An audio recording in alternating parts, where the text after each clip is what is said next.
conversa neste ciclo de conversas que temos vindo a desenvolver com os candidatos à Câmara Municipal de Guimarães nas eleições de 26 de setembro. As conversas pretendem, acima de tudo, olhar para o cidadão que está antes do candidato a um cargo público. E é nesse sentido que o nosso convidado de hoje é Gil Fernandes Teixeira Leitão. 43 anos, licenciado em Engenharia de Sistemas de Informação pela Universidade do Minho, e que julgo também, nesta altura, mestrando também na mesma instituição. Gil Leitão, bem-vindo. Muito obrigado por ter aceito o nosso convite para conversarmos, para termos esta conversa, para tentarmos perceber melhor quem é o Gil Leitão que está prévio ao candidato à Câmara Municipal de Guimarães. E talvez nada melhor para começarmos esta conversa que começar precisamente pela conversa. Como é que o Gil Leitão gosta de conversar? Como são as suas conversas? Depende do cenário. Depende do conteúdo e do teor da conversa. Se for uma conversa de café, pode ser uma conversa de café.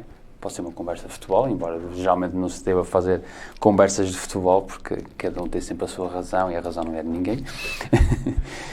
Mas, sim, gosto sempre de conversar, desde que seja algo que possa acrescentar, ou acrescentar a alguém, ou alguém que me acrescente a mim. É neste sentido que lanço-lhe então o desafio para conversarmos. E isto, como nas histórias, poderíamos começar pelo Era Uma Vez. Este cidadão de 43 anos que não é natural de Guimarães, tampouco é natural de Portugal, no que toca à naturalidade, pois não, Gil Leitão? Exatamente. Sou natural eu julgo que da minha geração, sejamos muitos, pelo menos os meus pais tiveram a necessidade de ter que emigrar. Pronto, eu não sou desse tempo, por isso não faço ideia qual é que seriam efetivamente as razões que levavam as pessoas a emigrar, mas deduzo que sejam à procura de algo melhor, não é? E eles emigraram, fizeram a vida lá, e eu acabei por emigraram nascer para França. Para a França. Para a França. Acabei por nascer na França e fazer parte da minha infância também na França. Está em França até que idade, Gil? 8 anos. Até aos 8 anos. Ou seja, ainda faz o primeiro ciclo de estudos, o elementaire, acho que é assim, não é? Que se chama. Confesso-lhe que eu não sei dizer o termo, mas sim. Digamos o equivalente ao nosso primeiro ciclo, à escola primária. Faz lá. Fiz lá a primeira classe, fiz parte da segunda, e depois, entretanto, os meus pais resolveram voltar para Portugal. Acharam que era o momento ideal para voltar a Portugal, de forma também a que eu não perdesse as raízes de Portugal, porque estava a entrar naquela fase em que depois eu poderia entrar numa idade mais complicada de voltar. E eles optaram por regressar, e nessa fase acaba por ser sempre um bocadinho mais difícil, porque não há amigos, a língua portuguesa é diferente. Com 8 anos já tem um círculo de amigos, pelo menos a falar a mesma língua, não é? Pelo menos a nível de cultura e idiomas já acaba por ser diferente. E depois o repetir novamente.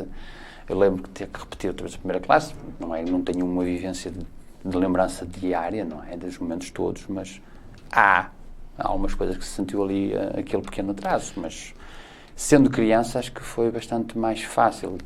Olhando agora, passado este tempo todo, acho que foi uma boa opção que os meus pais fizeram, em virem em que eu tivesse uma idade que a adaptação fosse muito mais fácil, do que de tentarem vir quando eu fosse adolescente.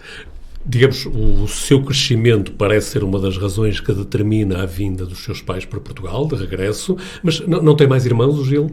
Sim, tenho mais uma irmã, mais velha, eu acabo por ser o filho mais novo. Uhum. E é por isso que regressam a Portugal. Tem lembranças desse tempo em França? Poucas, algumas lembranças, também estamos a falar que já são há 35 anos atrás, mas sim, há algumas lembranças, pequenos episódios, podemos dizer, pequenas lembranças assim de curto espaço, ou o espaço onde vivíamos, o apartamento em si, tipo de brincadeiras com alguns amigos, que já não recordámos a face da criança que estava connosco, mas lembrámos às vezes do tipo da brincadeira, fruto também às vezes de conversas que os pais vão tendo, contando as peripécias que as crianças iam tendo. Sim, vão-se reconstruindo as memórias. Vamos reconstruindo as memórias.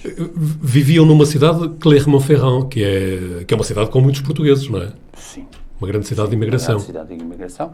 Confesso-lhe que eu não posso dizer, eu não tenho ideia de estarmos integrados numa comunidade portuguesa, não estávamos, por isso não consigo dizer como é que funcionaria essa comunidade em si. Voltou à França, a Clermont-Ferrand? A Clermont-Ferrand nunca mais voltei e as minhas idas à França foram sempre profissionais. E não sente vontade, não sente curiosidade em tentar recriar memórias, imagens que possam estar adormecidas? Nunca pensou nisso? Há sempre esse clichêzinho, não é? É lógico.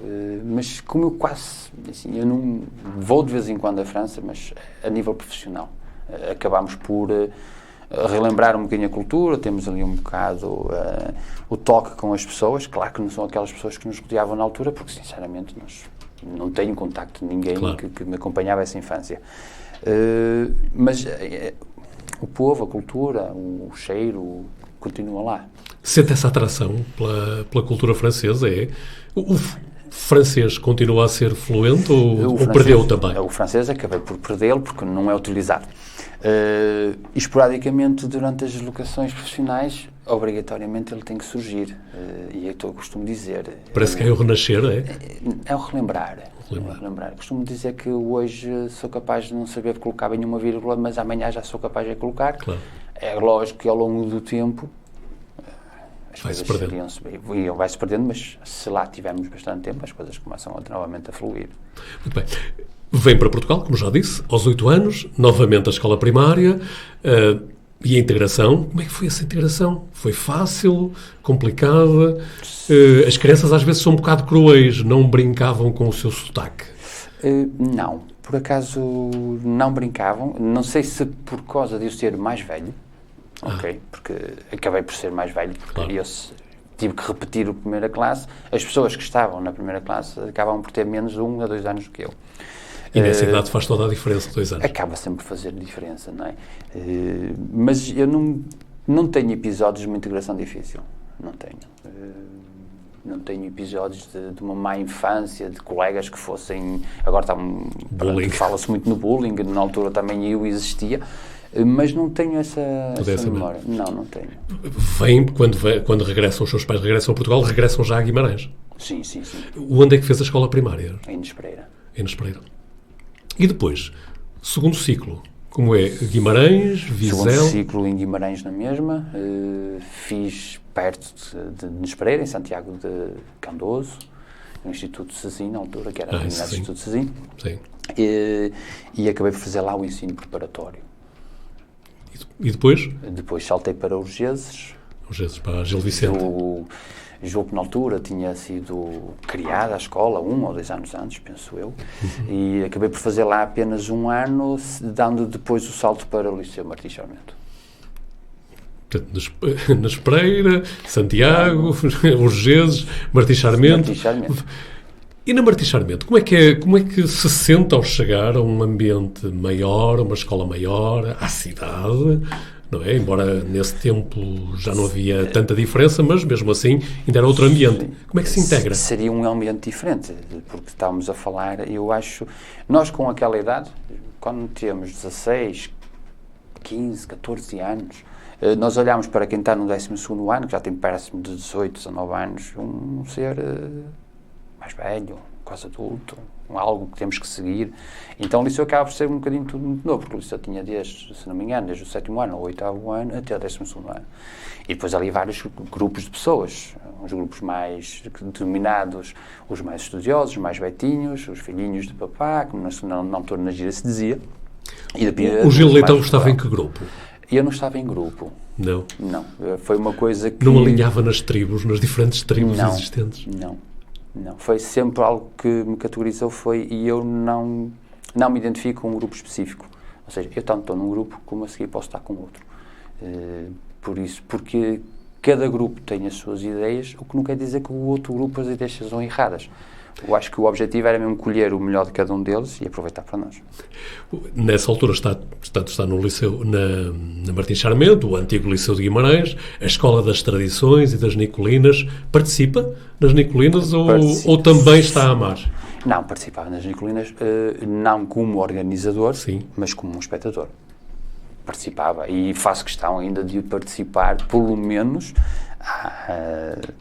levar as crianças também a participar, embora elas não tenham idade, olham para aquilo e apenas não veem ainda a tradição e aquilo que representa, mas é algo que já passámos. Desses tempos, tocava caixa ou tambor ou só assistia mesmo? Não, tocava, ou seja, participávamos, juntávamos o grupo, fazíamos o nosso jantar, tradicionalmente, comer os rojões. Pisavam o risco também na Noite do Pinheiro? Eu acho que quase ninguém dizia que não. Faz parte do ritual? Faz parte do ritual e depois também depende do risco em si. A minha definição de risco pode ser diferente da do António. Claro. E compete-nos a nós traçarmos o nosso risco, ok? E saber que não podemos ultrapassar aquele O seu limite. risco poderia passar por ir mais bem disposto para casa e no dia seguinte ter uma enorme dor de cabeça? Uma coisa é ir bem disposto, outra coisa é ir de rastros. Só ia bem disposto? Não é? Bem disposto, sim. Nunca pisa o risco em demasia? Não. Não faz parte Sendo o meu risco, definido o meu risco, não. Claro. Não faz parte da... Não faz parte porque aí acabamos por cair no... Não ia dizer que não é bem aqui no ridículo, mas acabamos por perder a noção daquilo que fazemos. E quando chegamos a esse ponto, deixamos de ser nós. Passa a imagem de um homem que controla muito as suas emoções, que dificilmente se abre. É esse o verdadeiro Gil Leitão? Dizem que sim. Ok? Esse é geralmente... E pela sua resposta confirmam também? Confirmo. Dizem que sim. Não é o Gil que eu diz. Não sou outros dizem de outros sim. dizem de mim, exatamente. Então vamos tentar conhecer um bocado melhor esse Gil que os mais próximos dizem de si, que agora queremos dar a conhecer a mais gente. Estamos ainda no tempo da escola, Martins Sarmento, e depois seguir-se-ia, naturalmente, após o secundário, a ida até à universidade. Todavia, não foi esse o seu percurso. Não. Foi aluno do CISAV. Depois saltei para o ensino profissional, conjunturas pessoais, familiares que levaram a fazer essa alteração, ou seja, existia um plano de carreira que eu queria seguir, tal não era propício a ser realizado e então tivemos que nos adaptar. E nessa altura optei por ir para o ensino profissional.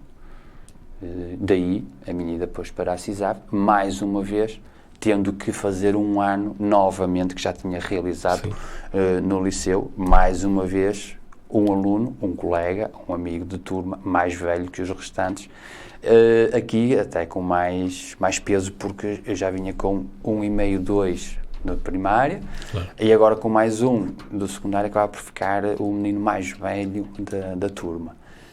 Daria-nos mais peso, sem dúvida. Isso beneficiava de algum ascendente sobre os colegas? Os colegas reconheciam em si alguma liderança particular ou isso não o preocupava, estava apenas ali para estudar? Sim, o objetivo é estar ali para estudar, para aprender e para estar em comunidade e assim, é claro que temos amizades e inamizades, como tudo na vida, mas a preocupação não era marcar presença, não era ser uma pessoa a seguir, não era impor, não, era mais um que estava ali com eles. O Gil Leitão mais tarde vai licenciar-se em Engenharia de Sistemas de Informação. No CISAV já estava num curso profissional ligado à informática? Ou... Já estava ligado, na altura, chamava-se Informática Aplicada à Indústria. Julgo que seja esse o termo que existia no curso. Fiz o 12º ano, terminei com a PAP, na altura existia e agora também ainda existe, e fui para o mercado de trabalho. Foi trabalhar logo de imediato? Fui trabalhar de imediato. Quando é que decide voltar a estudar? Eu decido voltar a estudar aos 30 e qualquer coisa. E nessa altura, aos 30 e qualquer coisa, provavelmente já casado, não sei se seria... Já casado, pai de filho, já com uma criança. Sim, tomei a decisão de estudar. O que é que determina essa decisão? Porque achava que lhe faltava alguma coisa no seu percurso? Porque precisava para a sua atividade profissional? Não sei se na altura já estava ligado às tecnologias da informação. Não estava ligado às tecnologias de informação. Na altura trabalhava na área administrativa, muito ligado à área de transportes, com gestão da equipa de motoristas, mesmo os clientes, logística também. Ou seja, era um trabalho que já me ocupava bastante tempo. Mas realizavam esse trabalho? Acabava por realizar, porque tínhamos muito contacto com muitas pessoas, desde o contacto dos colegas de trabalho, a equipa de motoristas, tínhamos a parte administrativa, tínhamos os clientes, os fornecedores, ou seja, em termos de realização era um trabalho que preenchia. Okay? Não tínhamos tempos mortos, não era aquela situação enfastiante. Mas faltava algo. E eu primo por viver com base no exemplo. É uma das coisas que eu gosto de ser um exemplo para alguém. E neste caso, ser um exemplo para os meus filhos. Para a minha filha, naquele caso, que era a única que tinha na altura. E isso foi um dos motivos que me levou a ir. Foi um dos motivos, além de ser também enriquecer o meu conhecimento, porque o ir para a faculdade proporcionou conhecer outras pessoas, outras realidades, ter conhecimento de coisas que eu achava que até nem existiam, mas na realidade elas existem. E isso são ferramentas que nós adquirimos e que também serviria para eu mostrar, neste caso, aos meus mais próximos, que independentemente da idade que nós tenhamos, nunca é tarde para fazer algo. E isso foi um dos motivos que fiz. Mas, todavia, foi um esforço enorme fazer uma licenciatura enquanto se é trabalhador, enquanto se é marido, pai. São muitas funções, são muitas competências que tem que desenvolver ao mesmo tempo. Como é que foi? Foi fácil?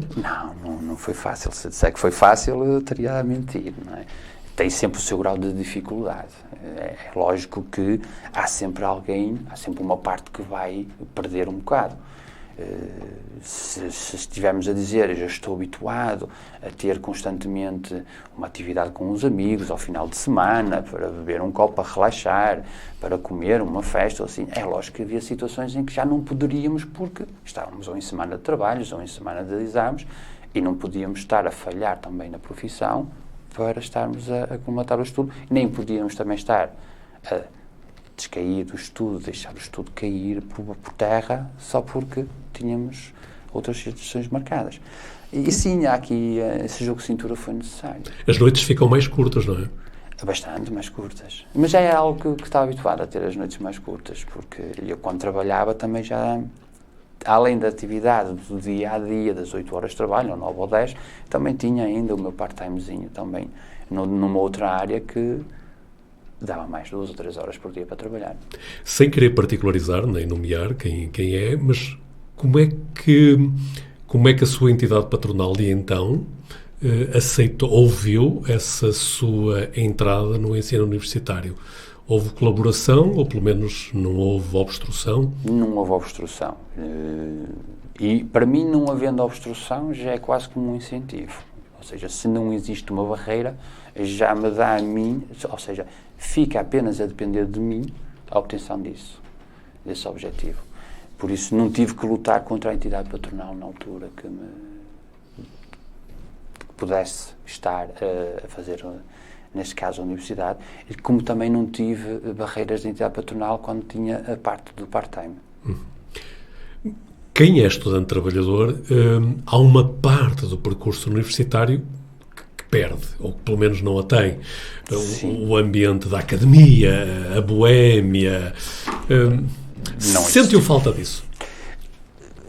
Ou estava tão preocupado com tantas coisas que não tinha tempo para se preocupar com isso?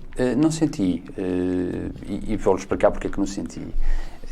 Eu já não tinha 20 anos, nem 21 ou 22, não é? Tinha uma bagagem de responsabilidades diferente dos meus colegas que estavam a frequentar com essa idade. E então faz com que, efetivamente, a vida académica faz sentido para essa juventude. Faz. E é muito boa, é enriquecedora, porque eles vão aprender muitas coisas diferentes. Mas a mim já não vou dizer que não me acrescentaria algo, mas era algo que já estaria deslocado no tempo. Eu não poderia estar incluído num grupo que tivesse menos 10 ou 15 anos do que eu,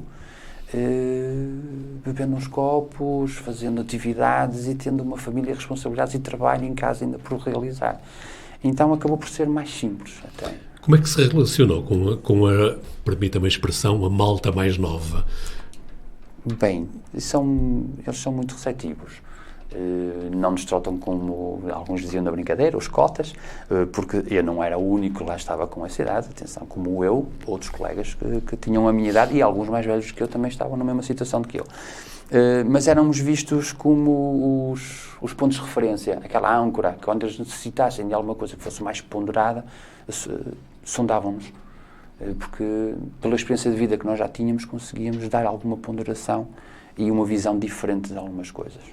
Mantém contactos com alguns desses ex-colegas? Ou Sim. foi um tempo que passou? Não passou. Fazíamos por reunir, uma vez por ano, 2 vezes por ano, de vez em quando fica uma amizade ou outra que conseguimos ter um relacionamento mais chegado, mas tentámos não perder de todo. E desses tempos, relativamente aos diferentes professores que teve, houve algum que o tivesse marcado especialmente e que de alguma forma até servisse de inspiração para o mestrado que está agora a fazer, não é? Assim, eu não identificaria um ou todos, não diria isso. Eu acho que todos eles acabaram por dar algo a mim, ou seja, uma pessoa, e cabe-nos a nós filtrar aquilo que eles nos possam dar.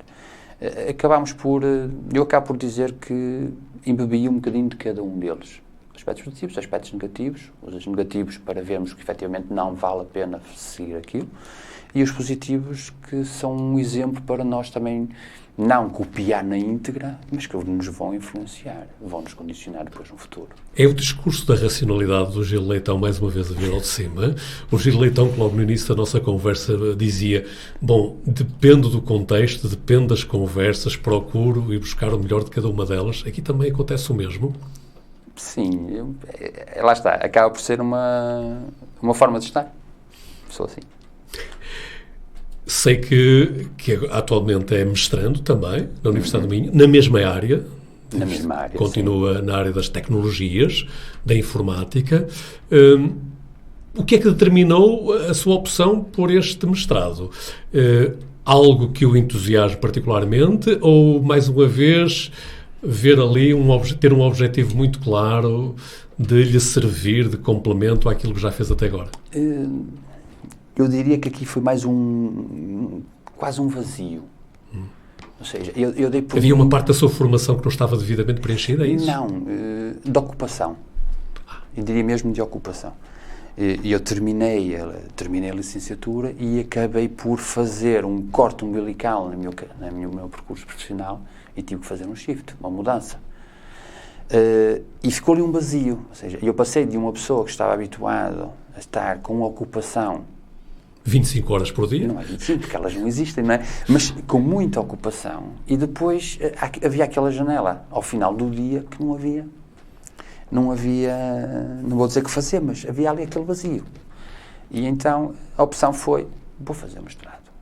Vou fazer mestrado porque acaba por ser também uma especialização. Aqui vou conseguir focar-me apenas em determinadas áreas e vou alimentar também o meu conhecimento e o meu tempo. E fui fazendo. Nós já falamos aqui dos aspectos profissionais. Começa a trabalhar relativamente cedo. Se formos procurar a sua página no LinkedIn, aparece lá o Gil Leitão como sendo Project and Quality Manager. Enfim, é um grande chapéu onde se podem incluir muitas coisas, não é? Mas atualmente o Gil Leitão está a trabalhar noutra área. Sim. Que de alguma forma está também relacionada com isto, não é? Acaba por estar um bocadinho ligado a isto, na área de gestão, não da informática em si, porque o próprio percurso nunca foi da informática pura e crua. Quando digo informática estou a falar porque a informática tem várias áreas. Sim. Eu sempre estive ligado muito à área da gestão, na parte da gestão, na parte de riscos, de planeamento, talvez daí a minha ponderação, não sei.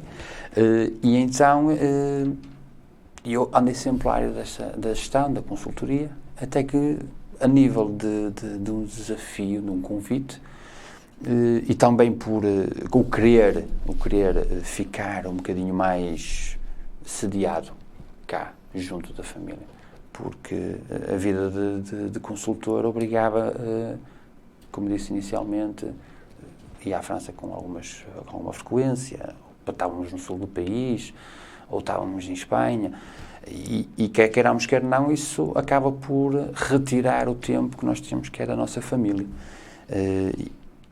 E a vida é feita disso, a vida é feita de decisões, e a minha decisão era estar presente com a família, e aliando essa necessidade ao convite, da possibilidade de poder ter essa profissão, fiz essa mudança, novamente, mais um shift.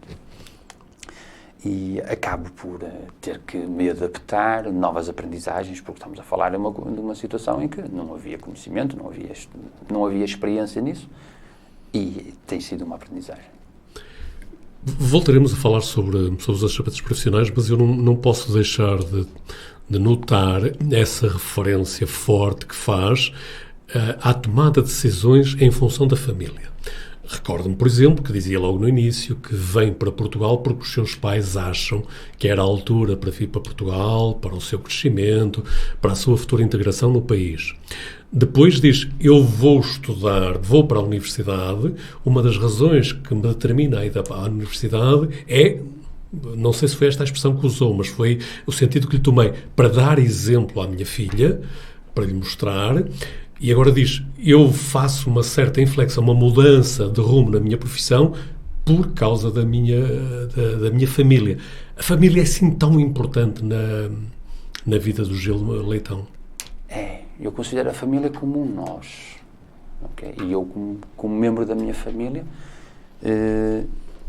estando bem, e eu estando bem, a família estando bem, o nós está bem. O Gil Leitão não se compreende fora desse ambiente, dessa esfera familiar? Não é uma questão que eu nunca me pus. Na realidade, até uma coisa digamos que é tão pus. Natural na sua vivência. Sim. Que nem essa questão se põe. Não a coloco. Ou seja, não consigo fazer também um juízo de dizer como é que eu me revia fora.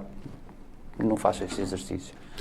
Não querendo de maneira nenhuma traçar, pegar aqui numa varinha mágica e adivinhar o futuro, mas vamos imaginar daqui a 20 anos, não sei qual é a idade dos seus filhos, não importa agora para o caso, mas imaginemos daqui a 20 anos, os seus filhos já constituíram também a sua vida autónoma e o Gil Leitão de repente vê-se um pouco como falava há bocado na necessidade de ir fazer o mestrado. Há ali uma janelinha, há ali algo que não está completo.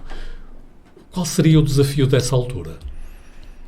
Imaginava-se, por exemplo, a estudar uma coisa completamente diferente da informática, ir, por exemplo, para as ciências sociais?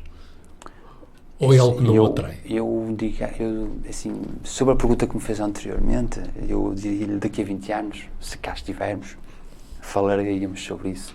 Porque não é algo que eu faço... Mais uma vez a racionalidade veio de cima. Se cá estivermos. Se cá estivermos. Porque estamos a levantar cenários se não sabemos se cá estamos. Não é? Por isso, daqui a 20 anos não sabemos ainda. Na altura, se cá estivermos, como disse, aí sim tomamos essa decisão. Voltando ao que estava a dizer, eu não estou fechado a apenas uma área, não estou fechado a apenas uma temática, ou seja, eu, como que também fiz profissionalmente, as alterações que vou fazendo, o próprio estudo também para acompanhar também tem que ser diferente. E foi como eu digo, para mim é sempre isso, acrescentar valor. Se eu vou ler uma coisa diferente, um tema diferente, eu vou acrescentar valor. Posso não o utilizar. Curioso que utilizou agora pela primeira vez uma expressão do jargão da economia, da gestão, acrescentar valor. Ok. Mas acaba por ser acrescentar valor. Sim, claro. Não, só acho curioso é que só tenha chegado agora essa expressão. Estava já à espera dela há mais tempo, mas chegou agora. Mas continuo, peço desculpa por ter interrompido. Por esse sentido é que eu não tenho... Não é nenhum entrave eu estar a fazer uma leitura de algo que neste momento eu não posso dizer, não necessito. Não necessito, mas eu vou absorver alguma coisa disso. Gil Leitão, há pouco, quando fazíamos uma breve passagem pelas diferentes da sua vida enquanto estudante, e chegou a dizê-lo explicitamente, que nunca participou em atividades associativas, quer no ensino básico, no secundário. Disse-me que das Nicolinas era apenas um participante, nada mais do que isso. Não há no seu percurso até agora, este Gil Leitão, aos 43 anos, a intervenção ao nível associativo. Nunca teve essa chamada para participar ativamente? Não, nunca tive. Ou seja, sempre fui um espectador. Um espectador que ia vivendo, ia vendo, absorver. E, além de absorver, também de fazer algum juízo e retirar ilações.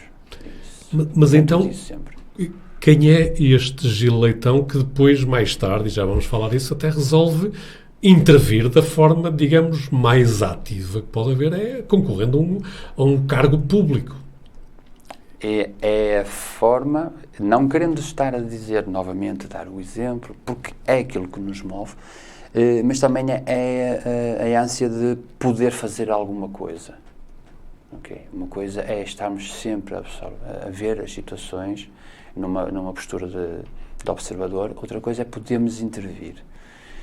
E digamos que eu estive sempre nessa posição, de estar sempre a ver as situações e analisá-las. Já vamos voltar, já falaremos mais sobre isso, um pouquinho mais à frente. Por agora, eu queria revelar uma outra faceta do Gil Leitão, que é o Gil Leitão desportista. Desportista, futebol provavelmente não será o seu desporto favorito, mas as duas rodas, o BTT, é de facto uma das suas paixões, ou não? Sim, é uma das minhas paixões. As duas rodas, há momentos mais, momentos menos, mas acaba por ser neste momento uma dos meus hobbies, do meu escape, do meu momento. É isso, como uma descarga de adrenalina, digamos, um equilíbrio das tensões do dia-a-dia? Sim, é um momento nosso. É um momento, consideramos um momento vazio. Há aquelas pessoas que até podem fazer a deslocação na estrada, que vão num longo percurso e chegam ao destino e dizem: eu não me recordo o que é que aconteceu durante a viagem. Ou seja, há esse vazio. E eu consigo pegar nas duas rodas e estar ou na estrada, ou estar no monte e nesse vazio. Nesse vazio? Sim. Nessa altura não há preocupações com problemas profissionais, com outros problemas? Há o nosso momento. É uma altura que permita-me utilizar uma expressão da sua área de conhecimento, da informática, uma altura que reorganiza os ficheiros, é isso? Os índices? Não, é mesmo vazio. É mesmo vazio total? Mesmo vazio. Ou seja, é sem preocupação. E é esse vazio que o leva a ir até Santiago de Compostela? Chegou a Santiago de Compostela? Uma vez cheguei a Santiago de Compostela. E de bicicleta? De bicicleta. E a última que tentei ir, não cheguei. Porquê? Talvez problema físico, houve algo que não limitou-me e não consegui. Pertíssimo, fiquei a 40 qualquer coisa quilómetros, mas não cheguei. O que não faz muito aquele retrato que eu tenho vindo a reconhecer, aquilo do Gil Leitão, tão próximo e não conseguiu. É dos poucos insucessos que tem, não? Não considero um insucesso. Mais uma vez, olha de forma positiva? De forma positiva, porque eu fiquei a 40 km, mas percorri 180. Ok? E para mim seria um insucesso se eu dissesse assim: não vou lá mais. Não, vou outra vez. E é de fazer os restantes que faltam. Identifiquei o porquê que não cheguei lá, o que é que me limitou e agora vou. Mas o Gil Leitão, que pratica BTT e que lhe atribui uma função de um certo vazio no sentido positivo, percebi isso perfeitamente. Sim. Peregrinar, e de alguma forma ir de bicicleta a Santiago de Compostela é uma forma de peregrinar. Peregrinar implica, ou tem subjacente, uma busca de si mesmo, um reencontrar-se com si mesmo. É isso que acontece? Foi isso que foi à procura quando foi a Santiago de Compostela? Ou foi apenas um desafio que pôs assim Acaba mesmo? por... A primeira vez que fui a Santiago de Compostela, confesso-lhe que fui numa ótica de desafio. Numa ótica de desafio meramente desportivo. Ao longo do caminho há qualquer coisa que fica diferente, sim, não vou dizer que não, mas não era esse o objetivo, não era essa a busca. Como não era essa a busca, também não obtive nenhum resultado, mas confesso que durante a caminhada sente-se qualquer coisa, talvez por companheirismo dos próprios peregrinos, que estejam também a fazer o caminho connosco, o simbolismo que ali está, sim. E foi isso que o levou a uma segunda tentativa? Depois fica o vício, fica o vício de fazer o percurso, ok? Se falarmos com qualquer ciclista, qualquer BTTista ou qualquer caminheiro, gosta de ir a Santiago. Se lhe perguntar o porquê, também não consegue explicar de uma forma racional o motivo, mas gostamos de lá ir, gostamos de fazer esse percurso. Só mais uma curiosidade sobre o BTT. Praticou de forma lúdica ou nunca praticou como competição, em formato de competição? Já tive situações de treino planeado, esquematizado, sem nenhum objetivo em causa para o ter. Não era de longe ser profissionalismo, mas sempre na obtenção de estar bem preparado para. Sim, já estive nessa situação. Elevar os seus níveis de competência. Elevar. Gil Leitão, há pouco falamos sobre o futebol. Não é propriamente o seu desporto de eleição. Não. Mas está numa cidade, está num concelho em que o futebol está omnipresente e em que o Vitória Sport Clube, não podemos esquecer, digamos, marca de alguma forma os dias da nossa comunidade. Como é que olha para o Vitória e esta ligação tão forte que existe em Guimarães? Eu, quando digo não futebol, é não praticar futebol. Okay? Ou seja, quando não há jeito, não há jeito. Ponto. Não se pode desafiar a natureza. Se não sabemos jogar à bola, não sabemos jogar à bola, pura e simplesmente. Okay? E gosto de dar uns toques com os amigos. Sim, claro que sim, mas sabes que não sei jogar. Relativamente ao Vitória, é algo que me acompanha. O meu pai era sócio do Vitória, por isso, digamos que desde a minha tenra idade que eu acompanho o Vitória. Não acompanhei sempre a miúdo, mas lembro da geração, do Ndinga, do Nkama, período devia ter, não sei, talvez 10, 11 anos, antes disso, e lembro-me de entrar no estádio da Vitória ainda com guarda-chuva, que na altura podíamos entrar guarda-chuva pontiagudo, ok? E podíamos sentar onde quiséssemos, e não precisava de bilhete porque ia com o meu pai era sócio. E então acompanhei o Vitória nessa tenra idade. Posso presumir então que agora olha para este Vitória, para este futebol atual com alguma, diria, tristeza, talvez, porque falta essa parte afetiva de ir com o pai, de ir com alguém ao futebol, algo que hoje é um pouco mais difícil, não é? Aqui agora invertemos os papéis. Não sou eu que vou com o pai, mas são os meus filhos que vão com o pai. E sim, leva os filhos ao futebol? Levo. Quer dizer, levava até há 10 anos atrás. Até à pandemia. Sim, levava. E nunca se sentiu, enfim, de alguma forma incomodado com o ambiente às vezes um bocado pesado que há em alguns jogos? Não, nunca me senti, porque, como tudo na vida, nós temos que saber estar. E eu tanto me sentia bem atrás da baliza, junto dos mais calorosos, como na bancada central com os menos calorosos. Mas com a presença dos meus filhos, eu sempre a presença dos meus filhos. Mas, tanto de um lado como no outro, nós temos que saber estar. Vive-se o futebol de uma maneira diferente, tanto de um lado como no outro, mas como falámos anteriormente sobre o risco que nós temos que definir, mesmo no futebol, também temos que definir o risco que nós não quisermos passar. Posso imaginar o adepto Gil Leitão, um adepto atípico, calma e racionalmente sentado na sua cadeira, a olhar para o futebol sem especiais manifestações exteriores? Depende. É capaz de olhar e dizer assim, aquele não é o Gil que eu conheço. Como olhar e dizer, é o Gil que eu conheço. Depende do momento, depende de envolvência, depende de muita coisa. Nós somos seres que somos influenciáveis por isso. Se há várias coisas que nos estão a influenciar naquele momento, nós vamos reagir.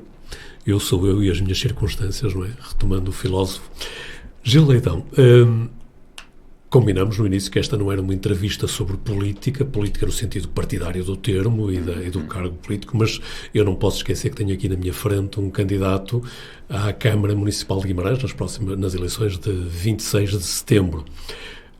Alguém que desponta para esta intervenção a nível político agora, apenas. Já há pouco me dizia que uma espécie também necessidade de fazer algo, de contribuir. Foi isso que o animou? Sim. De uma forma muito resumida, sim. Isso foi o que me animou. As razões que me levaram, muitas razões. Uma, duas? O estarmos constantemente a ver as mesmas situações. Eu costumo dizer, eu canso-me de ver sempre a mesma coisa repetida. Eu digo que quem repete muitas vezes são os papagaios. E eles repetem muitas vezes, porque não conseguem alterar isso. E eu considero que estávamos a viver uma situação repetitiva. Sempre as mesmas situações. Ou seja, se existe tempo, há o mesmo cenário. Passar a ter, é o mesmo cenário. Os mesmos temas, os mesmos problemas. E isso é um fator. E depois outro fator que é vermos aquilo que nos rodeia, o que é que vai acontecendo.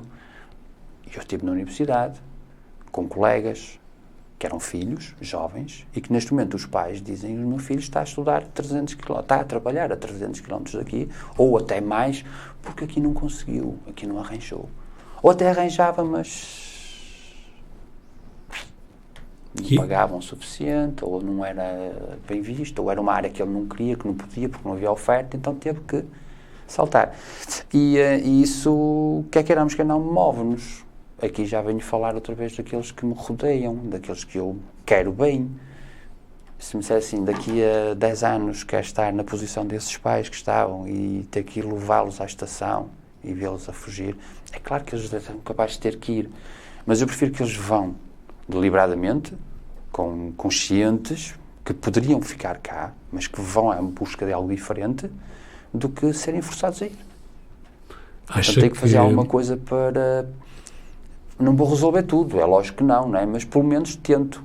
Há algum espírito de missão nessa vontade em intervir politicamente e de uma forma mais ativa? Assim, todos nós temos um pressuposto, ok?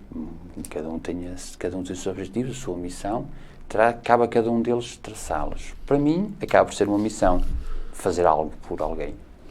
Mas curiosamente, este Gil Leitão absolutamente racional, ponderado, com quem tenho estado aqui a conversar e a conhecer aos poucos, intervém num partido que é também reconhecido pela sua irreverência, por uma certa iconoclastia, de uma forma como olha para isto. Alguns dos slogans, dos outdoors que a Iniciativa Liberal coloca pelo país, deram muita visibilidade à força política onde se integra. Sente-se confortável nesse ambiente de irreverência?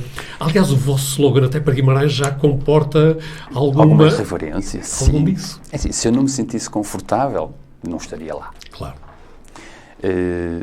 E a decisão por pertencer ao núcleo é uma decisão ponderada, sem dúvida. Okay? Há sempre uma análise a ser feita.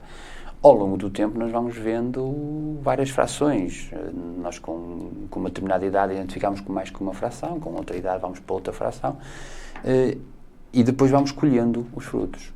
E o que é que me levou à Iniciativa Liberal? É não estar ligado, ou seja, não estamos direcionados nem para um lado nem para o outro.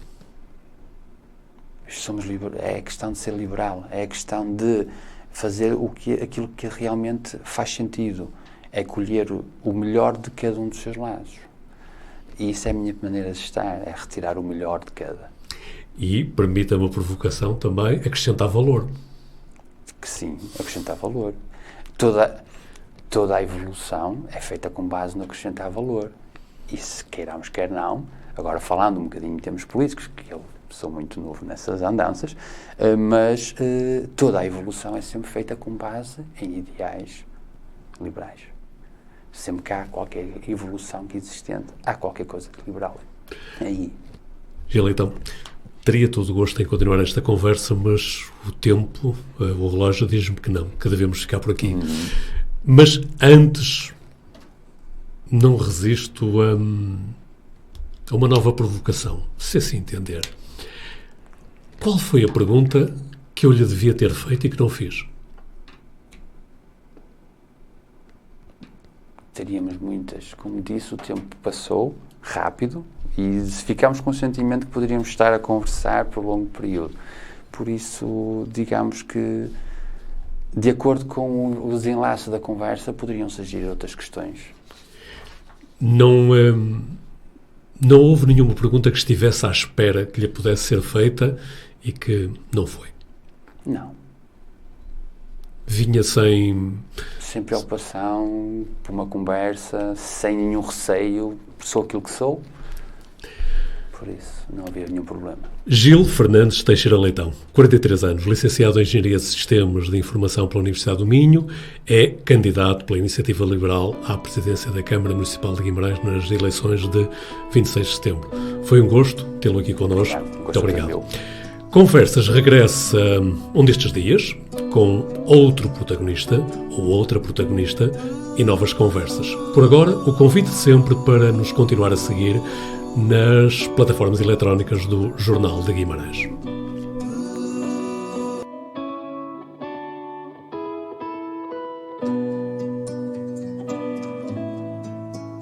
Obrigado.